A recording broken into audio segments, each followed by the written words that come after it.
together, or you keep them together. I start at the top of the board, and I'll hold it. I put one piece of tape down on the side, and I do it off the side and not the top, because if you do it off the top, it actually starts to slide. Then you could put the piece of tape on the second sheet up here, and do that, and then roll.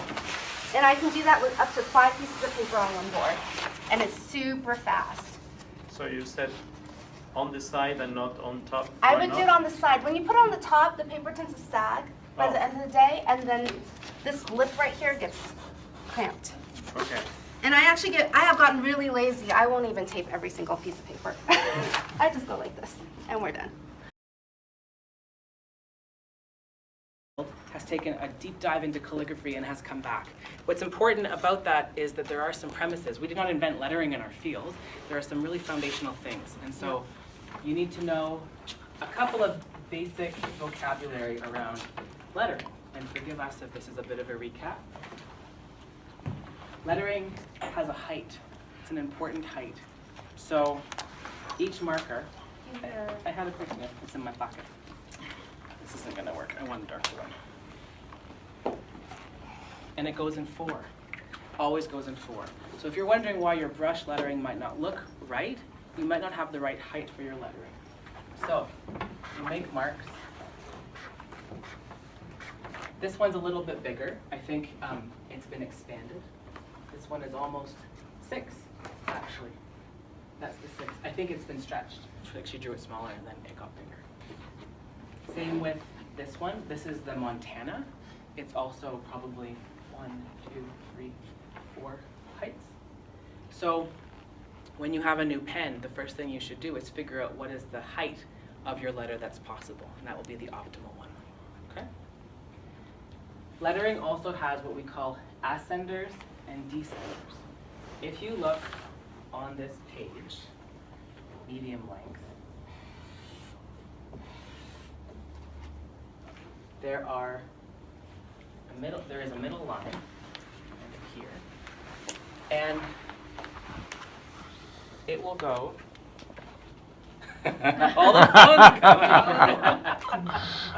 So stressful, right? Relax. And it will go for your A, right? And then the B comes up here. This is the ascender, it touches the top height. Same with your C. Your T, however, only comes up to the 3/4 mark. And then there's some descenders as well, like the J. So what you need to think about when you are drawing, don't worry right now about letter forms. I want you to think about the top height being identical. I want you to think about the midline being the same and the bottom. These should line up. Should line up across all of the things that are that tall, all of the things that are that tall. If you make that one change, you will be an improved letterer pretty much instantly. The other trick when you're making block letters, same thing, line up all of the vertical lines in the same one. Once you know how to do this, see how all of the E, F, and A, right? And if I looked around earlier, I was like, oh, how close are we? We're not always making the same kind of deliberate choice, so make note of that. Once you do that, then you can move it and make it interesting. But you can only be interesting once you know the rules. You have to know the rules first, like all things. What I didn't get at all is about the height. Mm-hmm. All those little lines, the first chart. What Yeah. is that? Can you say that again? Yeah. This part here or this part? No, that part. Yeah. Yeah. If I was to make this word pen Yes. in the skinny marker, Yeah. I'll show you what it looks like. It looks like this, Yes. right? Yes. It's not as the right impact to make the same font Yeah. if I had drawn it On the big one. in the big one, Yeah. right? And some fonts or brush lettering need to have the right thickness to get the right proportion. So when you get a new marker, figure out how tall it should be to make it a really kind of optimal, that looks better than that, right? And is she saying that the width multiple of the nib Yeah. is that you need that the key multiple is 4? Generally 4. Okay, I think Yeah. that's the, yeah. Yeah, it's generally 4 is the right one. This Oh, one's Even much though bigger. you're Okay. at 6, that's Yeah. confusing. It's generally 4. Yeah. Yeah. So that's why that A looks like kind of lands in the right spot. Yeah. I think here Heather might have drawn it with a much bigger. No, she's got the big one. I think it's been photocopied bigger. That's why. Okay.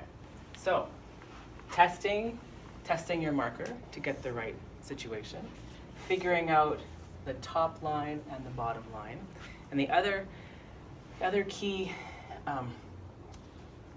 thing is the position of your line.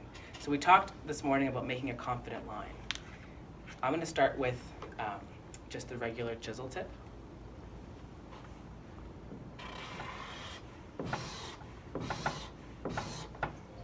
You need to do this a lot. Yeah. Straight up, you just need to practice as much as possible until all of your lines are consistent, and you can look then along the bottom. Are they all ending on a diagonal? Are they all ending flat? That's important to look at. So here, that's pretty good. Here's pretty good. That's not so much, right? So it's noticeable because when you do it properly, your letters end nicely, right? Kind of squishy. I'm pretty lazy about changing the chisel tip on mine, and so the markers get a bit kind of squishy at the end. It's my very technical term. Squishy. So it's nice to have nice new markers here because they end as they should. And in this particular hand, it's called hand, not a font, it's called a hand. They should be on that angle. So new nibs help you with that. So you figure that part out, and then the next part is to start doing these types of shapes. And I want you to do them with your brush markers because it will look fantastic. May I use someone's brush marker? Okay. So, what we're gonna do is a line, just like a few lines of this. Maybe like just practice for 10, kind of get used to the new brush ones that maybe you haven't tried for a long time, or maybe you just want a chance to kind of get back into it. And when you come down on this shape, I want you to think about using the widest part, not pushing down on the page, but kind of a bit more of the side of the marker. So come down on the side, and then pull up, and then come down, and pull up, and that's the pressure that you want. And you should get that kind of nice, juicy ink feeling. And you see how that softness to this nib allows you to get this curve, whereas the big one, it's not as successful, right? So this shape, just try it with like backwards ends for a bit. So we can do that one. Just notice that the thicker part is always going to be the downstroke. Yes. That's what, just remember that. Downstroke is going to be the thicker part.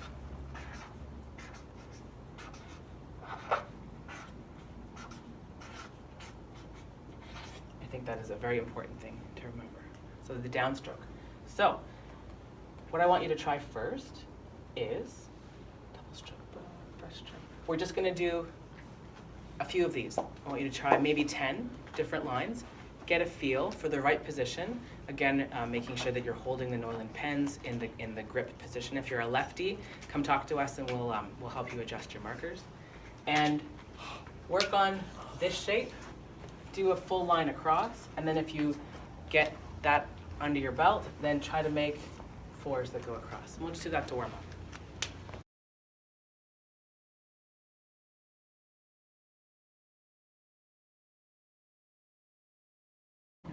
Right? And so when That's you're, why I don't like big ones. yeah, so you have, You have to move. you have That's to it. move. Yeah. So if Oh. you watch my hand, I Because am we are odd. constantly changing Yeah, a lot the of work. direction of my hand. But you can close the O. I cannot close the O. I have Yes. to do 2. Yes. But once I heard that The the two is hole fine, in too. here are like for grip, so that's what I thought. Like I have to keep. Yeah, you do. This is what Guido thinks you should be doing because it's actually flat. I hate this grip. What I'll do is I will take the nib out and twist. And then I'm in the right hold because I hold my pens actually at an angle, right? And so just really that's the key. And then when you do right, Jordan just asked me about it. I keep my hand, this flat side of my hand, flat, I'm constantly sort of in front of it, unless you know you're getting videoed or something like that, which then it's just a arm twist, and I use my hand to sort of move through. So you can see how that practice that you just did. That is not the ideal size because once you switch, It's too small. it's too small. Yeah. Right? And so when you're using a smaller chisel, keep your hand sort of laid flat, and then you can use your hand this way. Yeah. And But with that, you wrote there big ones. With that size, do you keep your hand like you just I demonstrated? do. But I'm not that fast at that size. Yeah. Okay. Yeah. Okay. Yeah. But you can see my hand is still doing this, right? So I'm Yeah. not anchored down. And your arm's doing this also. Yeah, my arm is doing that also. Yeah. So if you steps for the lettering, here is a cheat sheet for you. So for example, the C is in 2 steps in this page. The O can be in 2 steps. This one starts with the downstroke as well. Yeah, and So- this one right here has Yeah. C in 1 stroke. Yeah. So, Okay. Yeah. The difference. Okay. yeah.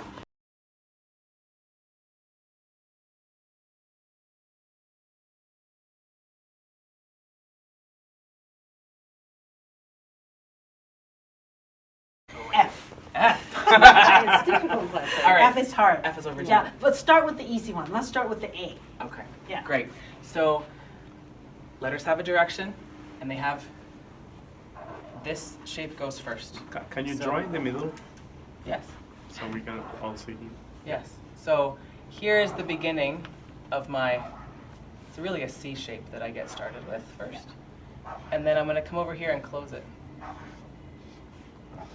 You see? And I'm drawing kind of at the end of my body. Like I don't actually draw when I'm over here, right? So you have to forgive me if they're not so He's not standing if I'm in not front. so lined up, Yeah. because really I would be like this. Yes. Right. I'd make it look nice and close it like that. So first you practice the downstroke, which is the C, so it goes in this direction. And then the close comes over here like that For the O. for the O. Okay. And then you begin to build. Once you have the O, No, you it begin looks to nothing like an F. That's right. So then once you have the O, then, you begin to add different things to it, right? So The letters, A, the Q. right? Fancy G's, Well, the G is difficult. Q, Gee, what else? G is So 2 like- O's. Yeah. Is there a G's, simple 2 O's G? and a little- Yeah, yeah. Yeah? Yeah. So this curve shape can also help you with the letter A, for example.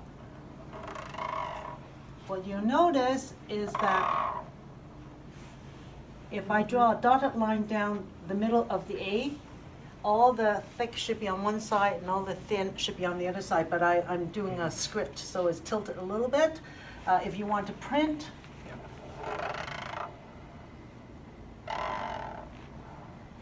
and I draw the midline here, all the thick is on one side and all the thin is on the other side. The O is actually the hardest letter to, and the S are the 2 hardest letter to draw. So that's A. B is just downstroke. Upstroke is thin. Downstroke here is thick. That's your B. Lovely. C. Like that. Yep. D. Same kind of shape.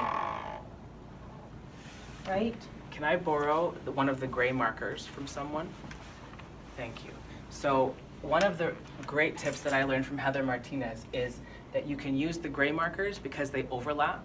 You wouldn't want to try this when you were doing your titles, for example, because you'll see the overlap, but it's great for practicing. So here's a Y. Do you see how you can see in there?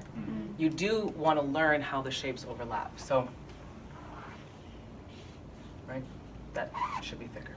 So you can use your grays to practice your letter forms and figure out, Yeah. Where they the thin, overlap. thick, yeah. The trick to the O is that depending on, you can start in 2 points. You can start at the 11 o'clock or you can start at the 1 o'clock.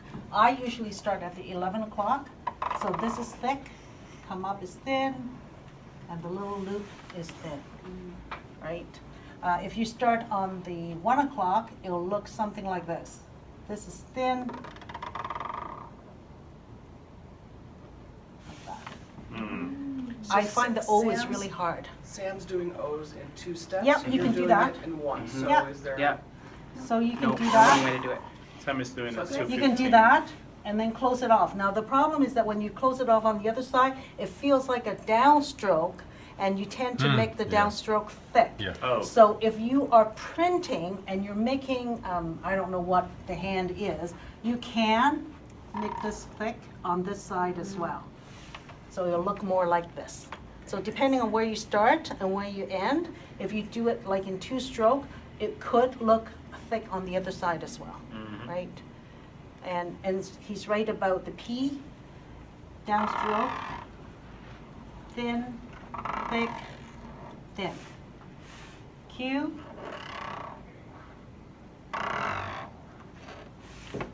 G, the regular G, not the fancy G. 1 stroke, lift up your pen. There's your G. Okay. So to highlight a couple of amazing things, one, you can see really like the squish of the marker, how much ink is going onto the page. That's very important. Going slowly and lifting up your pen. Paying attention to those 3 things.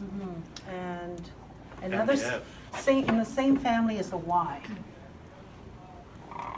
And we won't be able to do all the alphabet today because we want to challenge you to practice working quickly and also working with the big one. So we're just going to give you, But we need to know the F.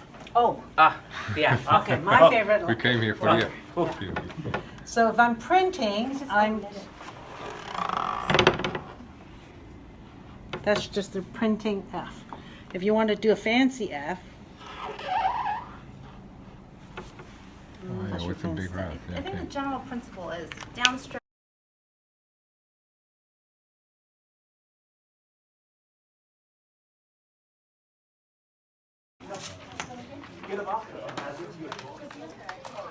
Amigo. Did you enjoy? Yay. ¿Te gusta? Yay, yay, Muy yay. bien. Hola. Hola, ¿qué Para tal? toda Alemania, desde Decatur. Alemania?